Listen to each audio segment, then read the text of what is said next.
তাহলে একটু অপেক্ষা কর, ফলাফল এখনই দেখবি। হুজুর, এটা কিসের শব্দ?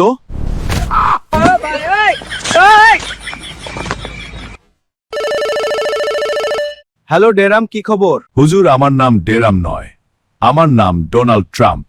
ওই ওইলো, ডেরাম আর টেরাম্প একই কথা। কল কেন দিয়েছিস বল? আচ্ছা হুজুর, শুনলাম আপনি নাকি মিসাইল তৈরি করেছেন। হ্যাঁ, করেছি তো। Any problem? আচ্ছা হুজুর, হঠাৎ মিসাইল কেন তৈরি করেছেন একটু বলবেন কি? মিসাইল কেন তৈরি করেছি সেটা শুনলে কি সহ্য করতে পারবি?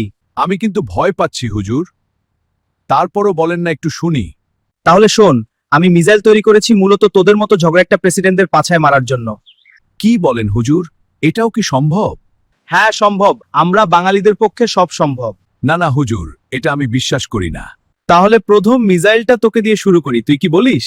হুজুর, আপনি জুতা পেটা করতে পারেন, এটা আমি বিশ্বাস করি, কিন্তু মিসাইল ছুটতে পারবেন না। তাহলে একটু অপেক্ষা কর, ফলাফল এখনই দেখবি। হুজুর, এটা কিসের শব্দ? ওরে বাবারে, বাঙালিরা এত ভয়ঙ্কর! কিরে ডেরাম, কি বুঝলি? হুজুর, আমি এখন থেকে ভালো হয়ে যাব।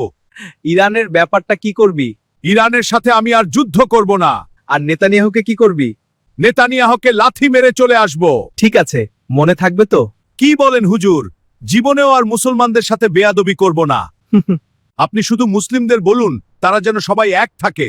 মুসলিমরা যদি আমাদের তাবেদারি না করত, তাহলে আমরা কখনোই কোনো মুসলিম দেশে হামলা করার সাহস পেতাম না। জানি, কিন্তু দুঃখের বিষয় হলো ব্যাপারটা তুই বুঝলেও আমাদের মুসলিম দেশগুলো বোঝে না।